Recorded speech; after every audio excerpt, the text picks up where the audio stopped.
So welcome, y'all. Welcome back to the podcast. Super excited about this. We're doing a series together with the amazing Dan Mangena with Beyond Success, not Bond Success, Beyond Success. Yeah. So this is the first episode of however many episodes we feel like doing in the series. Basically. We're not going to be too strict on this, but anyway, I'm super excited about this. So welcome, Dan. Thank you, dude. Thanks for suggesting this idea. I think it's imperative that we start to peel back the curtain on some of the illusions and delusions around entrepreneurship and just maybe give people a chance to be successful in the entrepreneurial journey. So, Hells to the yeah. yeah, to the hells. All right. So the first question I kind of had was, can entrepreneurship be taught? I think that's a big one. What do you think entrepreneurship is, though, Josh? I think maybe we should set the premise with a definition. What do we think entrepreneurship is? Entrepreneurship, I guess, is pursuing the journey of creating business, creating opportunity for yourself through solving problems for others, is in my mind. What about you? What's your definition? I think, an entrepreneur is someone who gathers together the resources to liberate people from pain and solve problems. I don't actually believe that entrepreneurs necessarily make good business people and that good business people necessarily make entrepreneurs. I don't believe that great operators are necessarily entrepreneurs either. And for me, I think a lot of people that find themselves challenged with the road to entrepreneurship is because they're not actually entrepreneurs. Maybe they're a great operator, maybe they're a great leader, but that doesn't make you a great entrepreneur, in my opinion. So what would be the distinction between an entrepreneur and a business owner? Business owner is someone who manages the operations of business, whereas an entrepreneur is someone who creates the business that's going to be managed. Okay. Yep. I like that. Yeah. Yep. I was like, whoa, he's taking a bit long to respond there, guys. I don't know. I mean, for Just example, let the silence do the work. let the silence do the work. Well, I mean, look, we look at great entrepreneurs. They're not necessarily great business people or great even managers of people. People come up with great ideas, like Steve Jobs, notoriously not maybe the best human being to work for, but the ideas that he created and the house that he built is going to last for decades after his passing because he had the capacity to put that together. That for me is not the same as someone who can manage the operations of that business on a day-to-day basis. My hero, Richard Branson, I heard that one of the first things he does is find the manager for the business. He has the idea, he puts the brand on it, he's got the culture, he's got like the concepts, but then the operation isn't done by him. It's done by someone who can run a business. So entrepreneurs are almost just seeking legacy, do you think? Maybe some of them are seeking money. I mean, we've all got different motivation. I mean, what's your motivation for being an entrepreneur?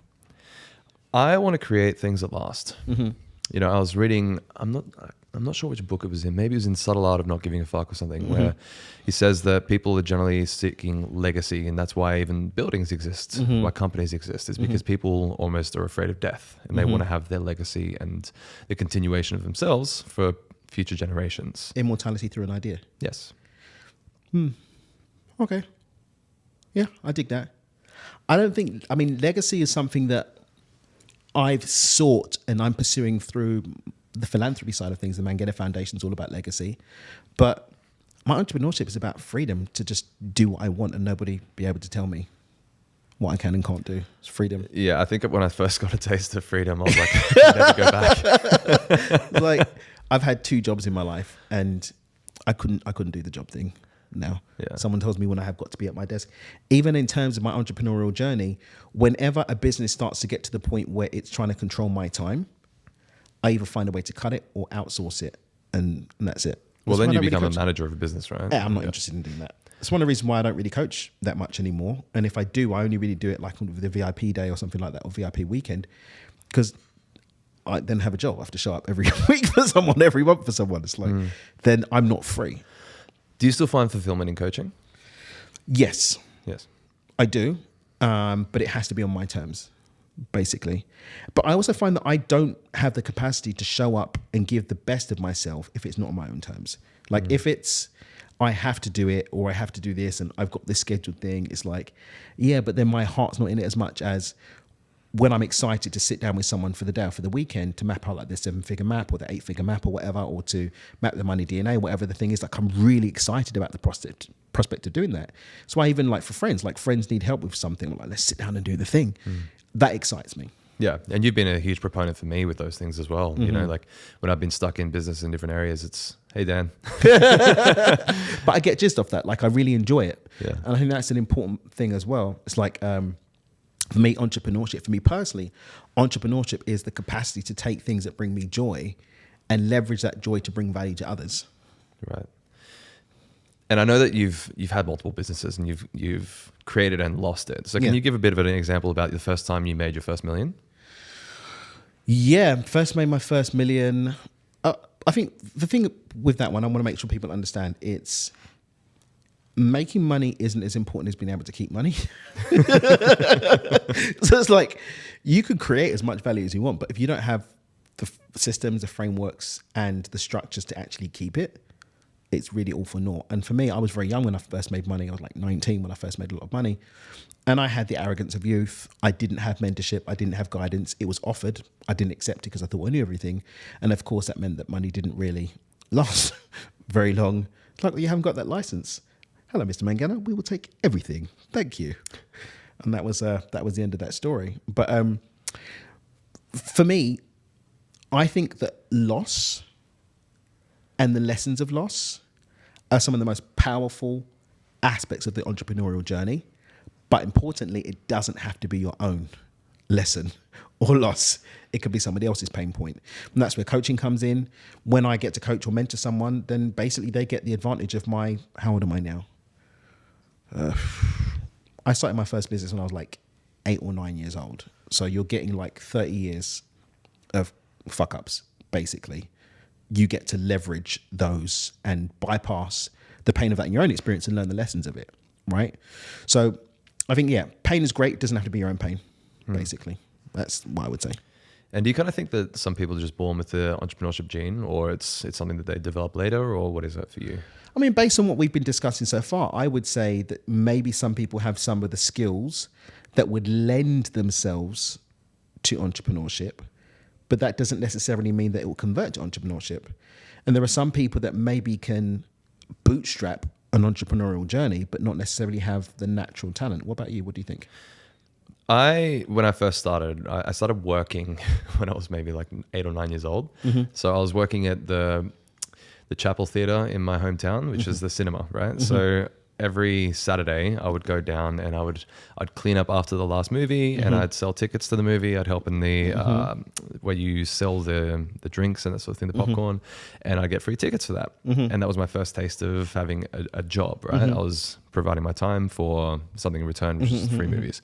And then by the time I turned like 13 or 14, I started in a cafe, and then I was at KFC for 2 weeks and I hated it. So I stopped. And at the same time, I was also working in a factory, putting stretching canvases onto wood and like putting books together and stuff like that. And I was working 3 jobs in school, which is stupid. I was 15 years old. I was working 3 jobs, right? And by the time I got 18, I was working in a bar as well as a burger place in Australia. And I always worked hard and always showed up as much as I possibly could. But then I got my first taste of actually somewhat freedom in a job. And it was with my friend James, how I went on a tour for 2 weeks up the eastern coastline of Australia playing drums. And he was an X Factor finalist, right? And it was a Tuesday afternoon and we were sitting on this boat. I was watching whales and dolphins jump out of the ocean, watching the most beautiful sunset I've ever seen in my life. And I was thinking, I can't go back to working for other people. Like that was my first taste of freedom. And I was like, I just can't. I just can't.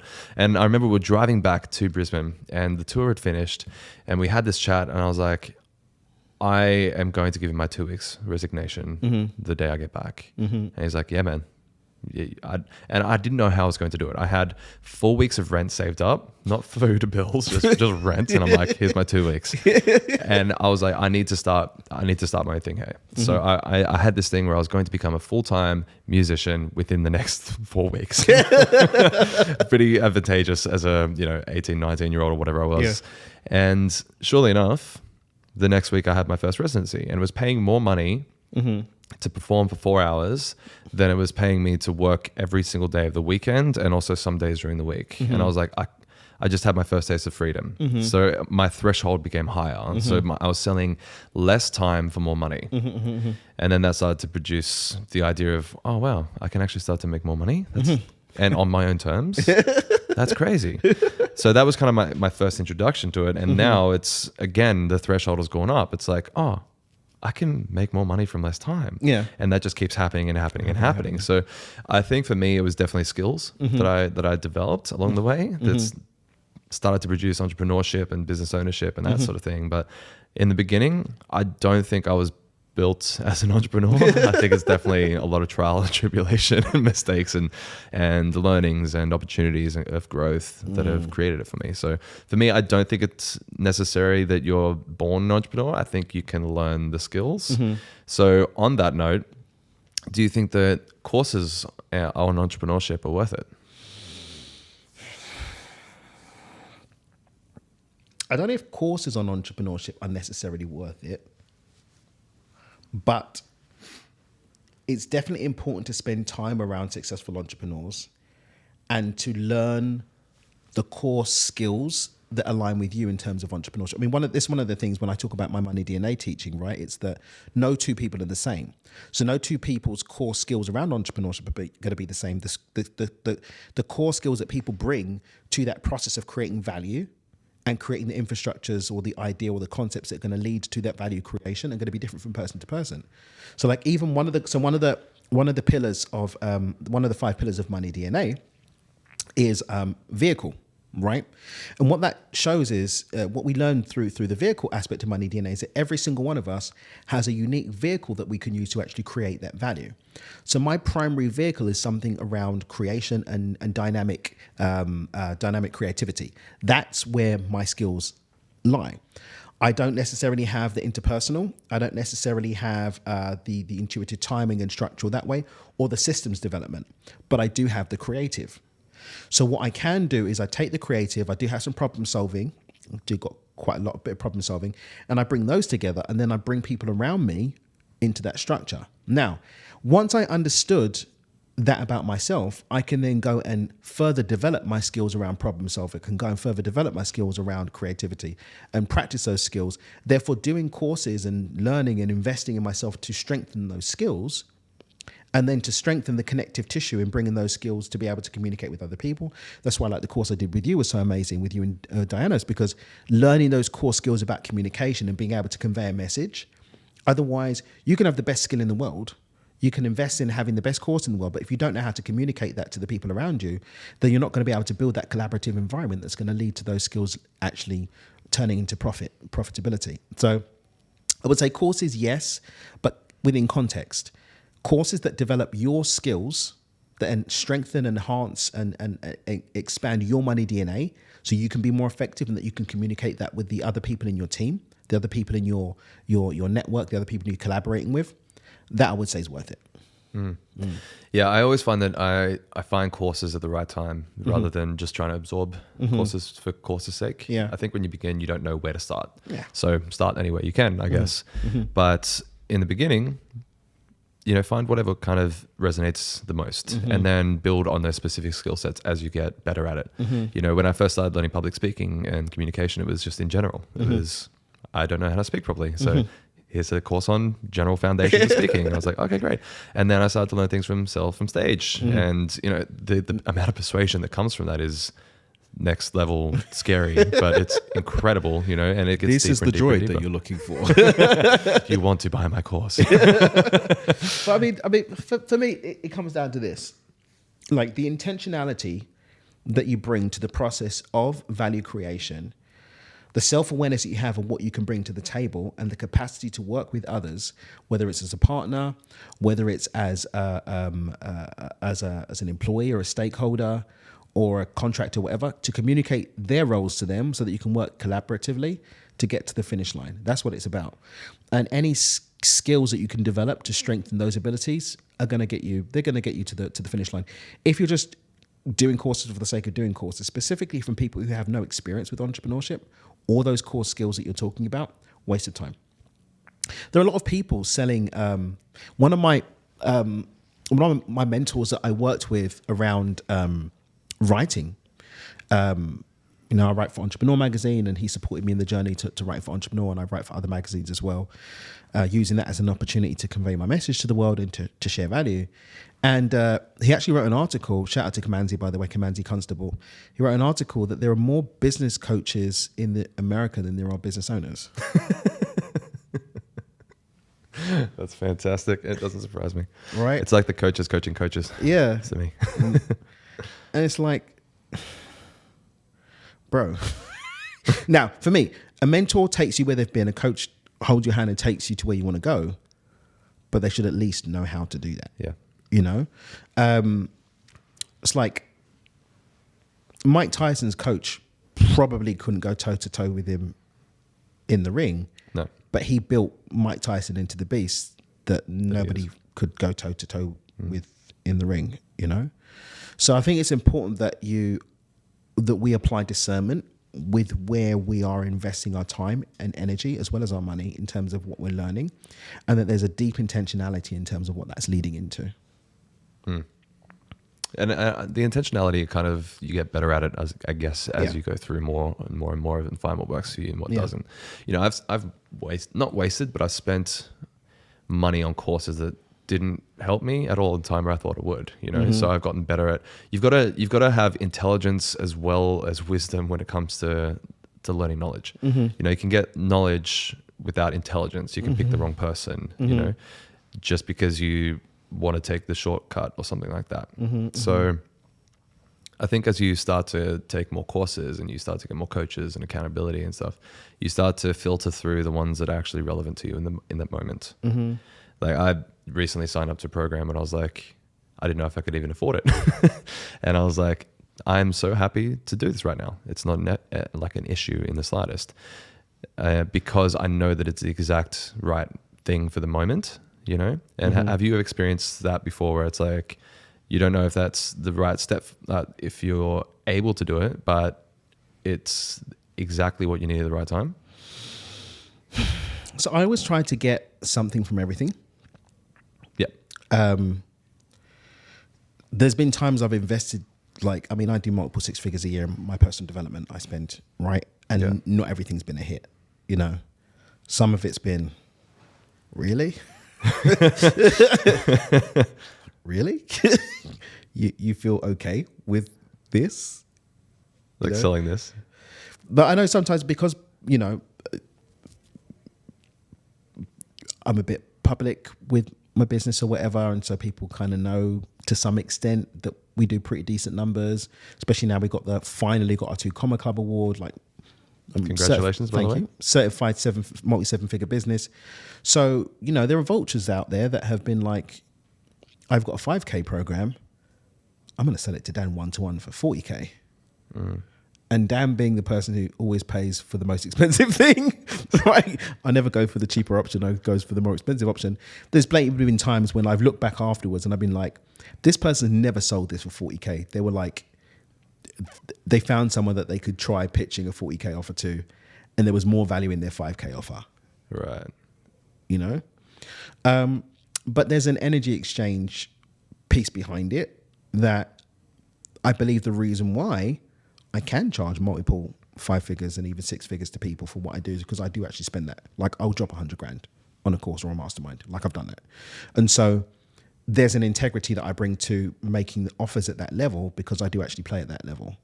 And also what I generally found is the connections that I've made, being in the rooms that I've paid those numbers for, even if I didn't get the value that I was supposed to get from the person that I gave the money to, I generally find that it always works out for me in terms of making it back somehow, some way after the fact.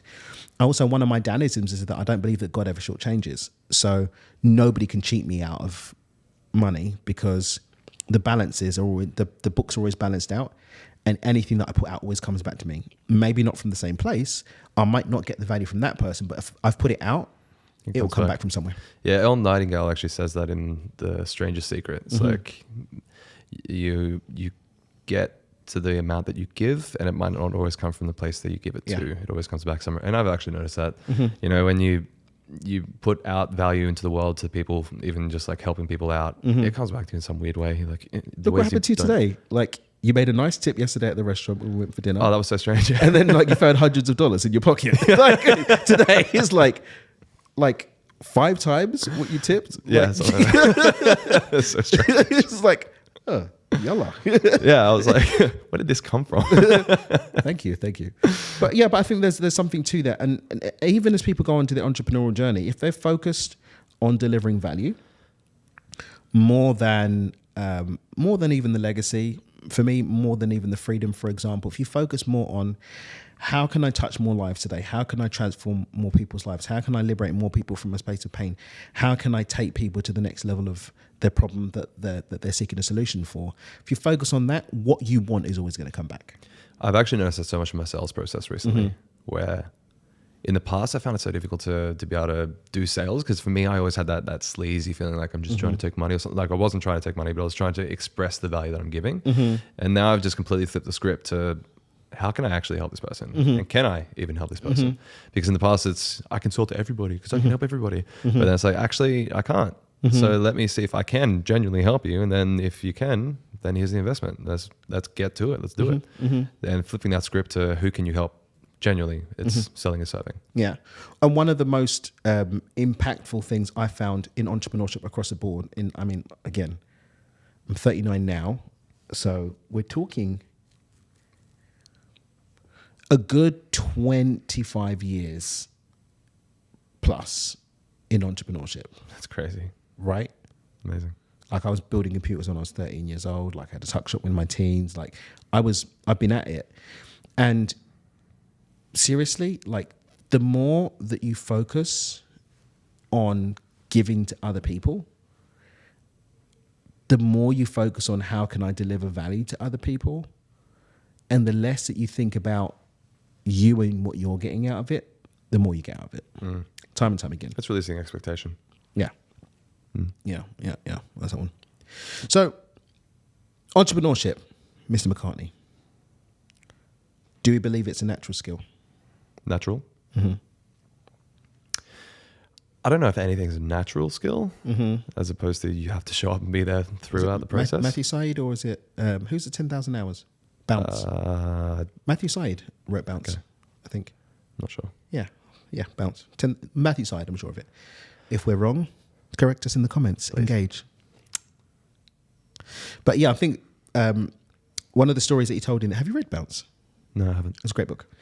So one of the stories in there is he basically shows that nobody was natural.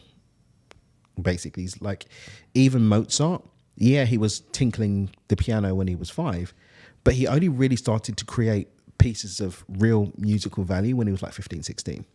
Other than that, it's like, it's exciting because he's 11 years old, but it's a bit crap. Do you know what I mean? But so it's that 10,000 hours, or the 10 dark years are putting in that gets him to the finish line. And there was a guy, I can't remember the name of the chess player, but he said he's going to get all of his children to be chess masters. And he started them from like 3 or 4 years old, like with playing with the chess pieces and then teaching them basic chess skills. And all of them got to master status. But it was learnt. It wasn't. So I think we've got natural aptitudes that we can apply to skills. Yeah, like I think there are certain people that can run better than I'd be able to naturally with their bone structure and the way that they're, the way they run in general.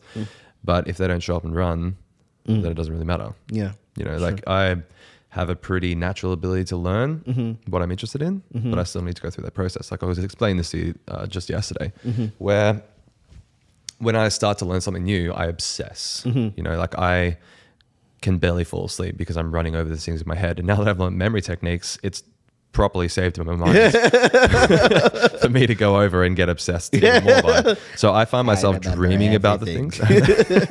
So I find myself dreaming about the content I'm learning. I find myself waking up at 3 a.m, continuing it. So that means that I get really good at things really quickly, but I'm experiencing that process, but that other people don't see. So whether or not I'm naturally good at something, I am still going through the process. So just like the question, I don't know if natural exists as much as, a person who works hard will always outperform the person who's naturally talented. Yeah, I think there's the odd outlier of that, but it's highly rare. Yeah. And even if they can outpace them naturally, if they don't keep up the pace, then they're going to face degradation anyway in their skills. Yeah. Yeah, I'm with you. And what's our verdict on whether we should, whether courses are worth it? Work it. Yeah. Yeah, worth it. Worth it. 100%. Like the more you put into yourself and your self-development, the more you get back out of it. Yeah. I've always noticed that my threshold continues to go up when I invest. You know, But discernment as to what we're investing in versus yeah, have my money. yeah. In the beginning, Give me courses. I need the courses. All of the courses. I need them now. yeah. I think in the beginning, like invest in whatever you can, find out what works for you, what you're enjoying, and then specialize afterwards to what's relevant to your current point of life. That's what I've noticed when I've now found courses that are perfect for me this perfect time. In the past, they weren't. Maybe they will be again in the future. You know, when you read a book at one part of your life and you read it again later, you'll find different information because you're in a different point of time. So just start, invest more because you actually pay more attention when you invest. Yeah, and then which means you get better results, which means that you can also make a bigger impact. So do the thing. Just do the thing. Do the thing. Do the thing and the stuff. I do want to say to you scumbags out there, they're always looking for the freebie, going on those websites, buying those illegal downloads of people's courses. How do you expect that you're going to have an energetic frequency where people can, with integrity, buy your stuff if you're stealing other people's? Just saying. I've definitely never done that in the past either. I did. I'm kidding. I don't did. do it anymore. When I realized it's like, even the slightest thing, like ripping stuff off YouTube or whatever, it's like, just pay for it, man. Yeah. Just pay for it. You're going to get, if you're putting out the energy of, what can I get for free? What can I, that's why I don't ask for discounts. I never ask for discounts. Never ask for discounts. Yeah, I noticed I even offered you like the early bird special for my my workshop. You're like, no, here's the full price. I'm like, good old Dan. Yeah. If you're chasing discounts, you're going to be chased with discounts. Yeah, so true. Like if you're chasing a bargain, you're going to be chased with bargains. Someone offers me like a discount or a bargain, depends on the context. Like if it feels like this is a gift, then I'll receive the gift because it's important to receive, but I never ask or request it. Yeah. Never. Yeah, I think I've stopped that actually as well, to be honest. Yeah. I don't remember the last time I asked for a discount. No. If you don't want, it's like another thing is like payment plans. As much as possible, I try not to do payment plans. Because otherwise, that's when you'll start seeing like, here's a tip for you out there. If you want people to stop asking you for discounts, if you want people to start giving you asking for payment plans, stop asking for payment plans and stop asking for discounts and just go pay full price as much as possible. Yeah. Obviously, there's going to be times when you need to, like the cash flow is not going to support it or whatever, but as much as possible, like expand into full price, no discounts, no payment plans. Love it. Yeah. Cool. Well, I think that's the wrap up for this one. So feels like a good wrap. Yeah, a good little wrap. Yeah. Cheers, y'all. Thanks for listening. Thanks, Dan, for your insights and wisdom and nuggets. Appreciate you. Thank you, Josh, for just Chicken being nuggets. so goddamn beautiful. Stop it. Okay. I won't. Okay, I won't. Keep going. All right. Cheers, guys. Thanks for listening. We will see you all in the next episode of the series, and peace out. Later.